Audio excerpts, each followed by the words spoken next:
वंदे पुरुषोत्तमम। आज हम चर्चा करेंगे परम दयाल के कुछ निषेधात्मक बातें जो माताओं के लिए, शिशु कन्या के लिए, किशोरियों के लिए जो बातें बताई गई हैं। वास्तव में अगर देखा जाए तो केवल ये कन्याओं के लिए ही नहीं है, अपितु सभी लोगों के लिए हैं। तो आज इस निषेधात्मक कुछ बातें जानेंगे और इससे हम अपने चरित्रों को निर्मल पवित्र बनाने का एक बहुत बड़ा रास्ता मिल जाता है। और जब हमारा चरित्र ही निर्मल होते हैं तो हमारा परिवार निर्मल होता है, हमारा समाज निर्मल होता है और हमारा राष्ट्र निर्मल होता है। और जब इस निर्मलता के अंदर से हम गुजरते हैं, निश्चित रूप से परमपिता के उस संस्कार को का जो आनंद है, संस्कार का जो विकास है, वो संपूर्ण विकास हो पाता है।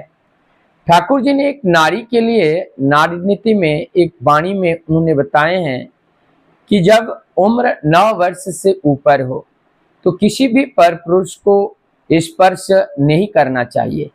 इसका कारण जब हम विज्ञान सम्मत इस बात को ढूंढने का प्रयास करते हैं, पहली बात तो यह है कि वो नारी अपने आप को संस्कृत करे कि मैं किसी पर पुरुष को स्पर्श नहीं करूंगा।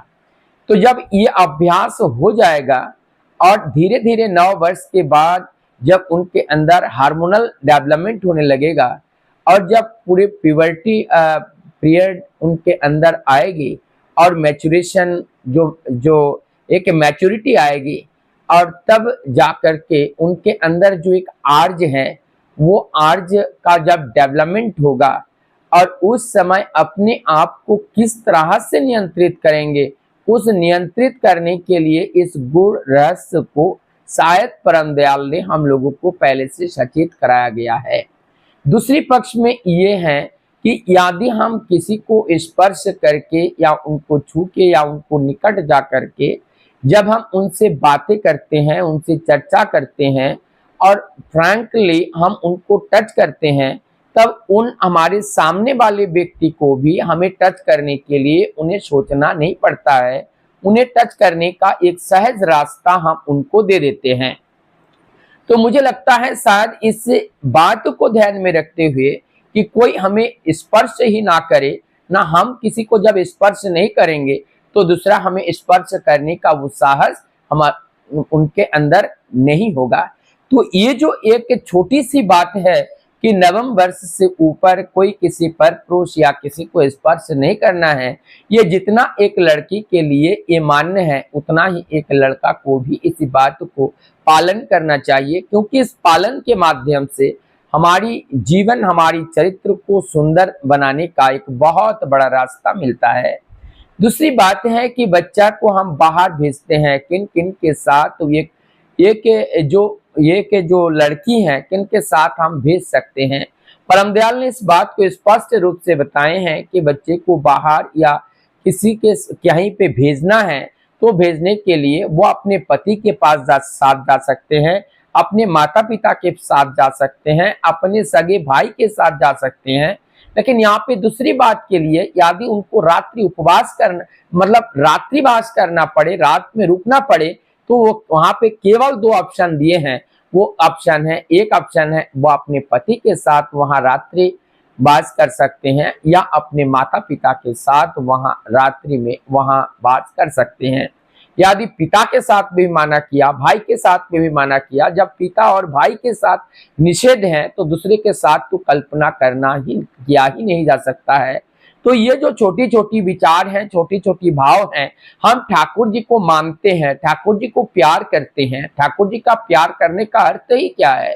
यदि हम उनके निर्देश को जीवन में परिपालन नहीं कर रहे हैं तो उनके प्यार का कोई मतलब नहीं रह जाता है, क्योंकि उनका प्यार तो हमें उनकी बात को अनुपालन करके होगा। वो तो साक्षात देह लेकर के हमारे घर पे नहीं आ रहे हैं, हम हमारे घर पे उनकी विचार हैं, उनकी भाव है, और उस भावधारा, उस विचार को परिपालन या मूर्त कौन करेगा? वो आप करेंगे और हम करेंगे। जब आप और हम इस बात को मूर्त अपने परिवार में नहीं करेंगे तब जाकर के वो जीवंत कहाँ रहेगा। तो इस तरह से ठाकुर जी का ग्रहण करके चलना और ना चलना एक बराबर होता है। तो यदि हम ठाकुर जी को सम्मान करना चाहते हैं, ठाकुर जी को बात को पालन करना चाहते हैं, ठाकुर जी को हम प्यार करते हैं, तो उनके निर्देशावली को हमारे जीवन में परिपालन करके चलना ये सबसे मुख्य होगा। जब तक हम उनके निर्देशावली को पालन करके नहीं चलते हैं तब तक ये हमारे जीवन चलने के पथ पे एक कांटा बिछ जाएगा और हमारी आगने वाले समय में चलने के लिए बड़ा बाधक होगा और हमारा जीवन सुगम नहीं होगा, हमारा जीवन बाधाओं से भरा होगा और ये जीवन बड़ा दुर्गम होगा।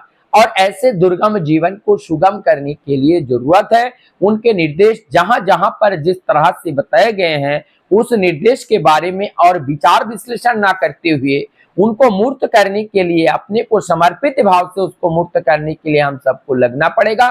जब हम उनको मूर्त करने के लिए हम लगेंगे, निश्चित रूप से हम जीवन में उस आनंद अमृत रस का आस्वादन करने का हमें शुभ अवसर मिलेगा। वंदे